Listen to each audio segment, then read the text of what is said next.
Doctor Pravin Ramchandra Jagtap, वैद्यकीय क्षेत्रातील एक सुपरिचित नाव. रुग्णसेवा हीच ईश्वर सेवा मानून समाजभान जपत 18 वर्षांपासून अव्याहतपणे मनोभावे एक व्रत म्हणून नेत्र रुग्णांसाठी सातत्यपूर्वक कार्यरत आहेत. विश्वनिरंजन नेत्र रुग्णालय सासवड आणि विश्वनिरंजन सेवा प्रतिष्ठानच्या माध्यमातून दुर्गम डोंगरी भागातील गरजवंत नेत्र रुग्णांच्या सेवेचा वसा घेत ग्रामीण भागात नेत्र तज्ज्ञ म्हणून आपली प्रॅक्टिस अर्थात सराव सुरू करत नेत्र विकारांबाबत आबालवृद्धांमध्ये जागरूकता आणत अनेक मोफत नेत्र चिकित्सा शिबिरे अखंडपणे राबवत आहेत.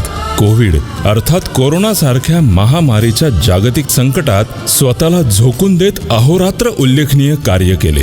शालेय जीवनातच नेत्र समस्यांचे ज्ञान विद्यार्थ्यांना व्हावे व नेत्र विकारांवर उपाय करता यावेत यासाठी गेल्या अनेक वर्षांपासून शालेय नेत्र शिबिरांचे आयोजन करत आहेत.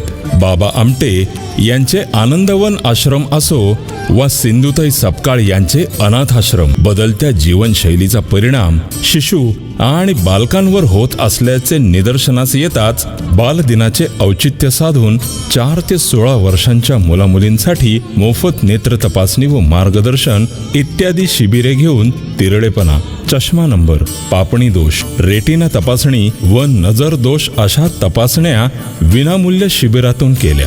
मुलांप्रमाणेच ज्येष्ठ नागरिक, महिला, मुला-मुलींची नेत्र तपासणी आणि उपचार, शस्त्रक्रिया शिबिरे इत्यादी यशस्वीरित्या राबवली.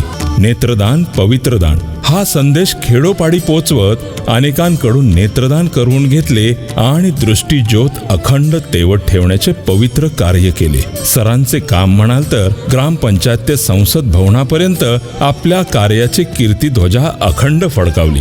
आरोग्य दिंडी व दरवर्षी वारकऱ्यांसाठी 18 वर्षांपासून मोफत नेत्र तपासणी, औषधं व चष्मा वाटप या शिबिरांचे आयोजन डॉक्टर प्रवीण जगताप सर प्रतिवर्षी अखंडपणे करत आहेत.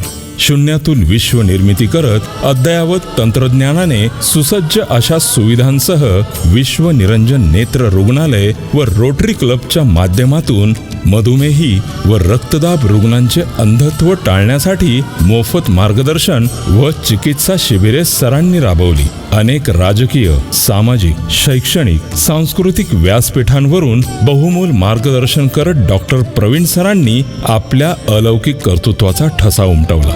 अशा या धन्वंतरीच्या साधकाची या पुरस्कारासाठी सार्थ निवड व्हावी हा निश्चितच गौरवाचा आणि परमभाग्याचा क्षण आहे. सरांच्या भविष्यातील वाटचालीसाठी मनपूर्वक शुभेच्छा. धन्यवाद.